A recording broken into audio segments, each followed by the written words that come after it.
Hello students, நம்ம இந்த வீடியோவில் பார்க்க போது ஸ்கொயர் ரூட் ட்ரிக்ஸ், வர்க்கமூல தந்திரங்கள். இந்த வர்க்கமூல தந்திரங்களுக்கு நம்ம கண்டிப்பாக இந்த ஸ்கொயர் நம்பர் நல்லா மனப்பாடம் பண்ணி வச்சுங்க. இந்த காம்படிட்டிவ் எக்ஸாம்ல அதாவது 60 செகண்ட்ஸ்ல எப்படி ஆன்சர் பண்றதா இந்த வீடியோவில் நம்ம பார்க்க போறோம். பாருங்க, கணக்கு 5 ஸ்கொயர் ரூட் ஆஃப் 529. இந்த நம்பர் 9 எங்க வருது பாருங்க, 9 இதுல வருதுங்களா, 3 7 நம்பர் வந்து 3 7ல இருக்கு. அப்ப இது ரெண்டுத்தை அடிச்சிருங்க. இப்போ அடுத்து 5 எடுக்கிறீங்க. 5 ரெண்டு டிஜிட் எங்க இருக்கு பாருங்க, இங்க இருக்கு. 4க்கும் 9க்கும் அப்ப 2 3 2.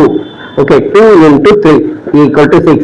இப்போ இந்த ரெண்டு நம்பர்ல பாருங்க, இதை விட இது பெரியதாக இருந்தா, இது பெருசா இருந்தனா நியூமரேட்டர் எடுத்துங்க. அப்ப நியூமரேட்டர் எடுத்தனா 23. நியூமரேட்டர் ஆன்சர் என்னது 23. சமமா வந்தாலும் நியூமரேட்டர் தான் எடுக்கிறீங்க. ஓகேங்களா? ஓகே, அவ்வளவுதாங்க. ஆன்சர் என்ன 23. 23 into 23 சார் 529. அவ்வளவுதாங்க. அடுத்த क्वेश्चंस பாருங்க, இதையும் பாருங்க. சொல்யூஷன். இப்போ 1 எங்க வருது பாருங்க, இங்க இருக்கு 9 இருக்கு. அப்போ 1 9 அடிச்சுக்கலாம். இது எடுத்து 3 9. அப்போ 3 into 3 equal to 9. இது ரெண்டு ஈக்குவலா வந்துச்சா? ஈக்குவலா வந்தாலும் என்ன பண்றீங்க, நியூமரேட்டர் தான் எடுக்கிறீங்க. அப்போ 3 1. ஆன்சர் 3 1.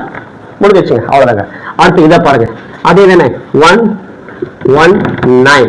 ஓகே, இதை அடிச்சுங்க. இப்போ 8 எங்க இருக்கு பாருங்க, 2க்கும் 3க்கும் இருக்கு. 2 3. ஓகே, இப்ப 2 3 6. இதை விட இது சின்ன நம்பர் ஆயிடுச்சு. சின்ன நம்பரா வந்ததுன்னா டினோமினேட்டர் எடுத்துங்க.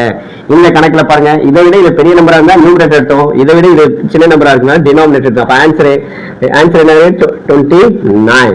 ஆன்சர் 29. அவ்வளவுதாங்க. வித்தின் 60 செகண்ட்ஸ்ல இந்த 3 கணக்கு ஆன்சர் பண்ணிட்டுங்க. ஓகேங்களா? இன்னும் அடுத்த வீடியோல 4 டிஜிட் 3 டிஜிட் 4 டிஜிட் வச்சு எப்படி ஈஸியா ஸ்கொயர் ரூட் கண்டுபிடிக்கணும்னு பார்க்கலாம். பாய்.